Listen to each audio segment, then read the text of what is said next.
Bienvenue dans l'épisode 4 de Scalp and Chill. Aujourd'hui, on va trader le Dow Jones, peut-être le Russell. Je suis en train de surveiller aussi un trade en live. Avant de débuter, n'oubliez pas de liker la vidéo si le contenu vous plaît, de vous abonner à la chaîne et pour tous ceux qui recherchent un coaching 100% live, tous mes liens sont en description. Allez, on est parti sur le graphique pour expliquer ma décision du jour. Alors, la situation sur le Dow Jones est la suivante. On est dans un flux baissier depuis toute la matinée. On a consolidé entre 11h et 12h30, 12h45, puis on a délivré une nouvelle jambe baissière. Et là, je considère qu'on vient de prendre tous les ordres, ou une grande partie en tout cas des ordres qui étaient disponibles sur ce mouvement-là. Et j'ai repéré dans le carnet un signal fort de vente, puisque j'ai repéré en fait une divergence de comportement entre ce que me montrait le volume et ce que me montre le prix. Et donc, il y a pour moi une grosse probabilité de revenir sur le niveau des 44, très précisément, qui correspond au dernier order block responsable de ce mouvement de hausse. À partir de ce niveau-là, on risque d'avoir en revanche une forte réaction au niveau acheteur que je veux à tout prix éviter. Donc je vais essayer de sortir légèrement au-dessus, toujours placer au moins un tick au-dessus pour être sûr d'être exécuté. On va se donner 15 minutes pour cette position. Donc elle a été ouverte ici.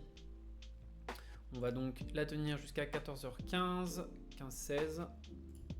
Et on arbitre à ce moment-là. Il faudra choisir ce que l'on fait. Est-ce qu'on passe break-even? Est-ce qu'on encaisse si on a des gains? Est-ce qu'on encaisse les pertes si on est en perte? Bref, à 14h16, il faudra prendre une décision finale. Alors au niveau du stop, au niveau du ratio, donc au niveau du stop,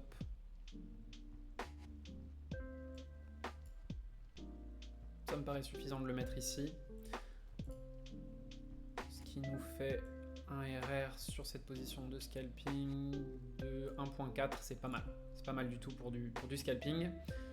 C'est une stratégie là en l'occurrence qui est beaucoup plus court terme que les autres trades que j'ai pu prendre auparavant, donc j'aurai pas de break-even, de décision en break-even à faire, puisque très probablement aux 15 minutes on clôturera le trade de toute façon. Voilà. Donc on se retrouve du coup à 14h15 pour vérifier ce que ça a donné. Ok, on se retrouve donc quelques minutes après l'ouverture du trade, environ 15 minutes. On est toujours au niveau d'entrée. Au niveau de mon volume, j'ai toujours moi des indications vendeuses. Mais force est de constater que le trade traîne un peu. Ah, ça y est, enfin, ça débloque. Je vais patienter la clôture de cette bougie et je vais sécuriser le trade break-even. Ok, il va nous rester quelques secondes. On va le break-even. De toute façon, on était en time limit. Et on verra bien ce que ce trend va donner. Ok, on vient de se faire sortir break-even. Il y aura aussi des trades comme ça, c'est important de les vivre, de voir comment y réagir. Je pense que c'était important de sécuriser la position puisqu'elle avait eu suffisamment de temps pour respirer, donc ça ne servait à rien à mon sens de continuer à prendre du risque. Voilà, ça a été fait, on a pu se débarrasser de la position sans perte. On a tenté le setup, il n'est pas passé, mais encore une fois, un break-even, je pense qu'il faut toujours le considérer comme une win.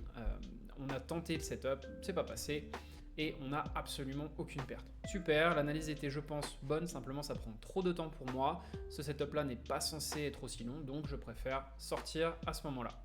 J'espère que le contenu vous a plu, n'hésitez pas à liker la vidéo et à vous abonner à la chaîne si c'est le cas. Et on se retrouve très vite pour un nouvel épisode de Scalp and Chill. Dites-moi en commentaire si le contenu vous plaît, si vous avez des demandes spécifiques ou des questions. Je répondrai avec grand plaisir. Bon trade à tous et à très vite.